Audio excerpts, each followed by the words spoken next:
Hey everyone, I'm back with another episode of Career Paths. Today's guest is Sabina Mehdic.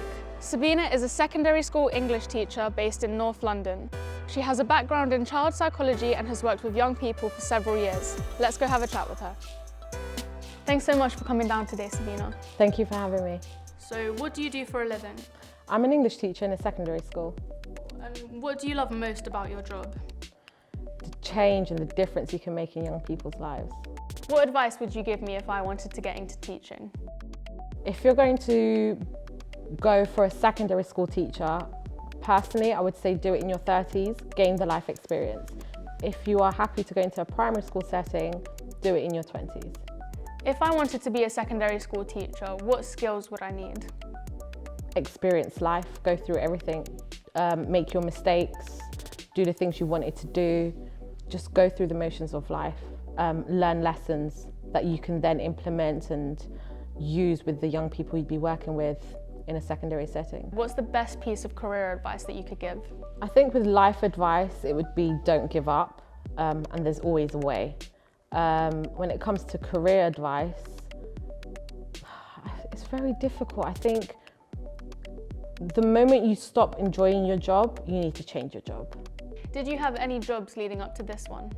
I did. I was a child therapist. I worked in admin as well. I was a manager as well in a private clinic. So I've been around. I've done many different roles, but they were all within a medical kind of field. And I've always enjoyed working with young people. So I started off with young people and then I went into kind of working with adults.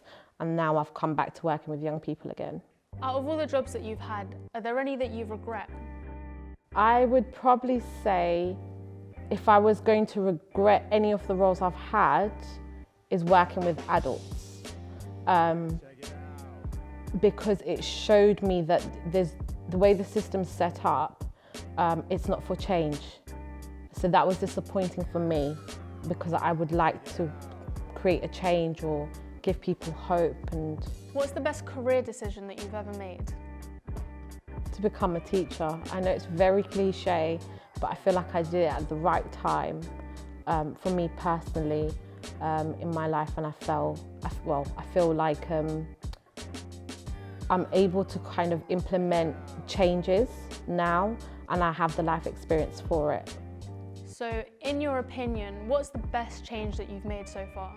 It's a very small change, but I'm very proud of it, is getting one pupil or one particular pupil to actually read a book.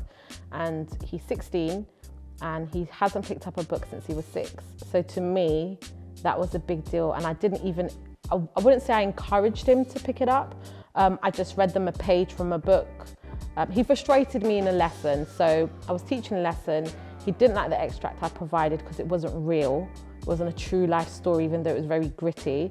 So I got annoyed with him. So I searched up a book and I said to him, this is based on a real life story. Read him a page and a bit, and then he ended up reading up until chapter 3 the following day, and he came back and fed that back to me. So that to me was my proudest moment, and it kind of reinforced, like, you're in the right job, this is for you, and this is why you do what you do. What are some of the biggest challenges that you faced? In my career? Yeah. The red tape, the lack of diversity as well, and tick box exercises. I think those to me are challenges because I feel like they're very rigid. There's no room for flexibility, and I feel that sometimes the focus is on guidance provided by the government as opposed to dealing with young people as actual human beings. With lack of diversity, it's just, if you look at, in the majority of schools, if you look at SLT, which is your senior leadership team, there is no diversity within that. It's predominantly male dominated and it's all white. And a lot of the time when students are getting into trouble, that's who they have to face. And I feel that it would be really nice for young people to be able to, like even me as a female, to go to an SLT member that's a female that I feel I can relate to, and I can maybe go to with a problem and seek the guidance and advice, someone that would understand me. So if I feel like that as an adult, I can't imagine how these young people are feeling. getting into trouble by somebody that doesn't look like them, doesn't understand them, knows their story but doesn't understand their story. So I feel like it would be really nice to have a bit more diversity in sort of higher roles within education. Are you someone who aspires to reach those roles, or are you comfortable in the position you are now? At the moment, I'm very comfortable where I am. I haven't been teaching for too long, so I'm still excited and ready to make the changes. Maybe one day I would like to be a SENCO, which is a special educational needs coordinator, and then we'll see where I go from there. But for now, I'm very happy just being a teacher. Who inspires you? That's a difficult one. I don't think there's one particular person that inspires me. I think I take things from people around me and what they do. So there are some people that I've seen that take an idea, run with it, and they want to do good with it. And I like that. So I'll take what they've shown me and I'll try and implement that within myself or within an environment I'm in or wherever I'm working.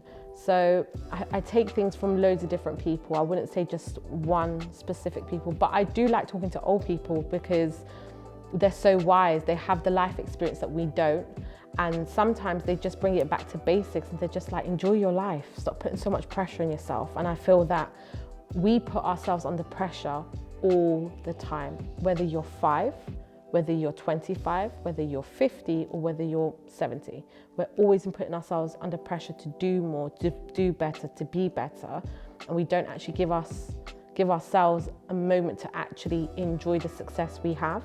And it doesn't mean it has to be a big success, but achieving the little goals you want to achieve, I think that needs to be celebrated, and we don't celebrate them. I strongly agree with that. Something I learned about recently is we're the only species that punishes ourselves more than once for something. Wow. Other species, they kind of, they admit their wrongs, they get past it and they move on, but we constantly punish ourselves for it. So it's very interesting. Thanks so much for coming down to speak to me today. It's been great talking to you. Thank you for having me. I hope you enjoyed today's video. Please like, comment and subscribe for more content just like this.